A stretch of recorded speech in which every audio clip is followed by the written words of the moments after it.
Alexander and the Terrible, Horrible, No Good, Very Bad Day by Judith Viorst. I went to sleep with gum in my mouth, and now there's gum in my hair, and when I got out of bed this morning, I tripped on the skateboard, and by mistake, I dropped my sweater in the sink, while the water was running, and I could tell it was going to be a terrible, horrible, no good, very bad day. At breakfast, Anthony found a Corvette Stingray car kit in his breakfast cereal box, and Nick found a junior undercover agent code ring in his breakfast cereal box. But in my breakfast cereal box, all I found was breakfast cereal. I think I'll move to Australia. In the carpool, Mrs. Gibson let Becky have a seat by the window. Audrey and Elliot got seats by the window, too. I said I was being scrunched. I said I was being smushed. I said if I didn't get a seat by the window, I'm going to be carsick. No one even answered. I could tell it was going to be a terrible, horrible, no good, very bad day. At school, Mrs. Dickens liked Paul's picture of the sailboat better than my picture of the invisible castle. At singing time, she said I sang too loud. At counting time, she said I left out 16. Who needs 16?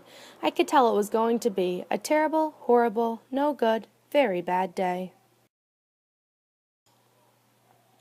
I could tell because Paul said I wasn't his best friend anymore. He said that Philip Parker was his best friend, and that Albert Moyo was his next best friend, and that I was only his third best friend.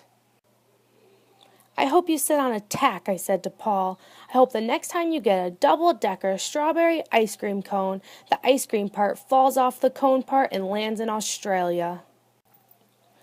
There were 2 cupcakes in Philip Parker's lunch bag, and Albert got a Hershey bar with almonds, and Paul's mother gave him a piece of jelly roll that had little coconut sprinkles on the top. Guess whose mother forgot to put in dessert? It was a terrible, horrible, no good, very bad day. That's what it was, because after school my mom took us all to the dentist, and Dr. Fields found a cavity just in me. Come back next week and I'll fix it, said Dr. Fields. Next week, I said, I'm going to Australia. On the way downstairs, the elevator door closed on my foot, and while we were waiting for my mom to go get the car, Anthony made me fall where it was muddy. And then, when I started crying because of the mud, Nick said I was a crybaby. While I was punching Nick for saying crybaby, my mom came back with the car and scolded me for being muddy and fighting. I am having a terrible, horrible, no good, very bad day, I told everybody. No one even answered. So then we went to the shoe store to buy some sneakers. Anthony chose white ones with blue stripes. Nick chose red ones with white stripes. I chose blue ones with red stripes. But then the shoe man said, we're all sold out. They made me buy plain old white ones, but they can't make me wear 'em.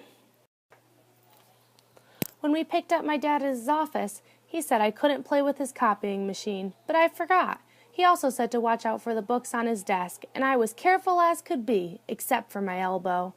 He also said don't fool around with his phone, but I think I called Australia. My dad said please don't pick him up anymore. It was a terrible, horrible, no good, very bad day. There were lima beans for dinner. I hate limas. There was kissing on TV. I hate kissing. My bath was too hot. I got soap in my eyes. My marble went down the drain, and I had to wear my railroad train pajamas. I hate my railroad train pajamas. When I went to bed, Nick took back the pillow he said I could keep, and the Mickey Mouse nightlight burned out, and I bit my tongue. The cat wants to sleep with Anthony, not with me. It has been a terrible, horrible, no good, very bad day. My mom says some days are like that. Even in Australia.